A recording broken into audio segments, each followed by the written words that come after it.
राजस्थान के घने जंगलों के बीच एक प्राचीन और रहस्यमय गांव है जो कुलधरा के नाम से भी जाना जाता है। जैसलमेर के रेतीले मैदानों के पास बसे इस गांव में एक ऐसा डरावना इतिहास छिपा है जो आज भी सुनने वालों के रोंगटे खड़े कर देता है। और एक कहानी मुझे मेरे एक दोस्त ने सुनाई थी। मेरे दोस्त ने मुझसे कहा कि कुलधरा के खंडहरों में एक ऐसा श्राप है जिसने सैकड़ों सालों से इस गांव को सुनसान और वीरान बना रखा है, और स्थानीय लोग इसे सूर्यास्त के बाद छूने की हिम्मत तक भी नहीं करते। करीब 300 साल पहले कुलधरा एक समृद्ध गांव था जहां पलिवाल लोगों का समूह का बसेरा था। पलिवाल अपनी बेहतर सिंचाई प्रणाली और समृद्धि के लिए मशहूर थे। उस गांव की जिंदगी खुशहाल थी, पर यह शांति एक निर्दयी और लालची इंसान के वजह से टूट गई। जैसलमेर का दीवान सलीम सिंह, जो अत्याचार के लिए बदनाम था और इस पूरे भयावह किस्से का मुख्य कारण था।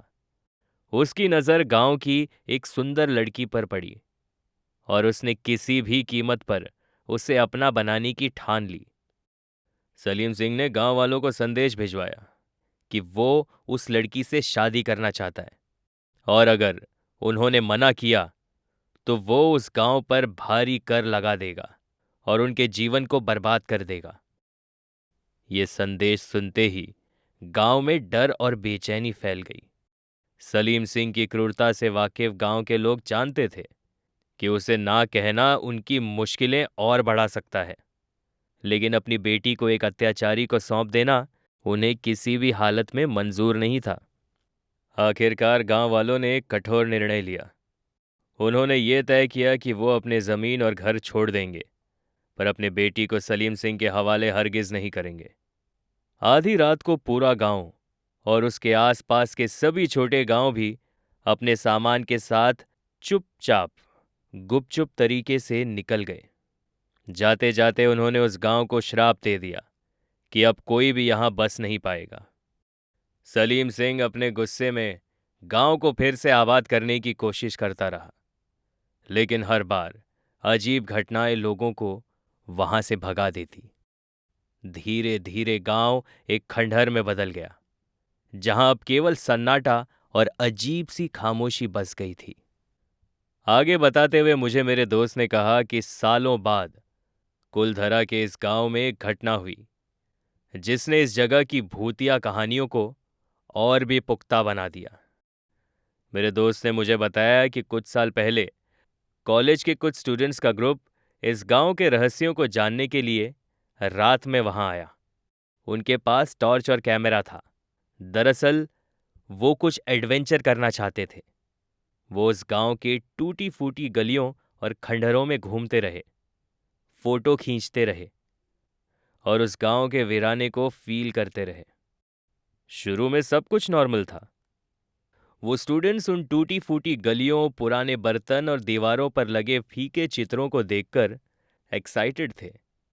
लेकिन कुछ देर बाद उन्होंने महसूस किया कि तापमान अचानक से कम होने लगा है और एक ठंडी हवा का झोंका उनके आसपास से गुजरा, और तभी उन्हें पायल की हल्की सी आवाज सुनाई दी, जैसे कोई उनके पीछे पीछे चल रहा हो।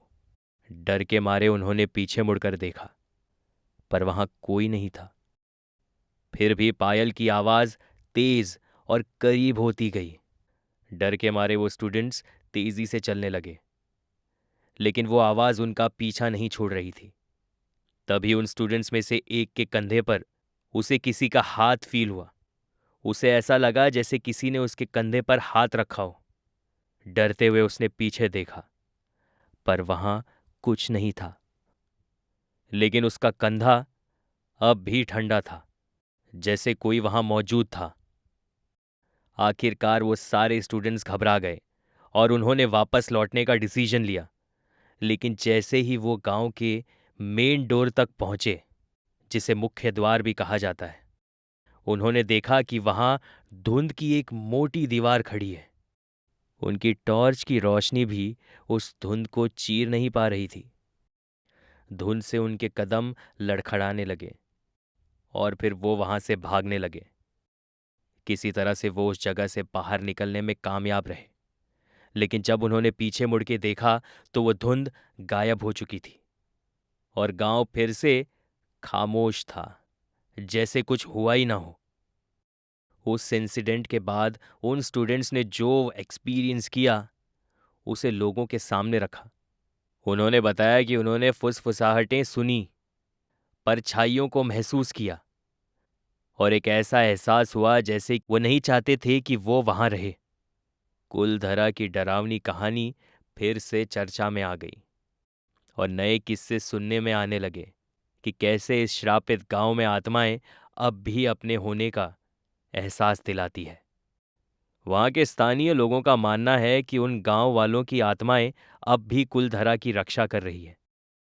कुछ तो कहते हैं कि वो लड़की जिस पर सलीम सिंह की बुरी नजर थी आज भी गांव की गलियों में चलती है और उसकी पायल की आवाज रात में गूंजती है। कुलधरा का श्राप अब भी इस जगह को किसी के लिए भी बसने से रोकता है। आज भी कुलधरा को रात में बंद कर दिया जाता है ताकि कोई भी शख्स सूरज ढलने के बाद यहां कदम न रखे। गांव में प्रवेश के द्वार पर लगे तालों से लेकर उसकी भयानक खामोशी तक कुलधरा का श्राप और रहस्य आज भी जिंदा है। ये राजस्थान की एक ऐसी कहानी है जहां इतिहास के गूंजते कदम और अतीत के राज अब भी जिंदा है, एक सन्नाटे के साथ जो उस जमाने की यादें ताज़ा कर देता है। तो ये थी वो कहानी जो मुझे मेरे दोस्त ने सुनाई थी। आप सुन रहे थे डर रिपूट only on Radio City podcast.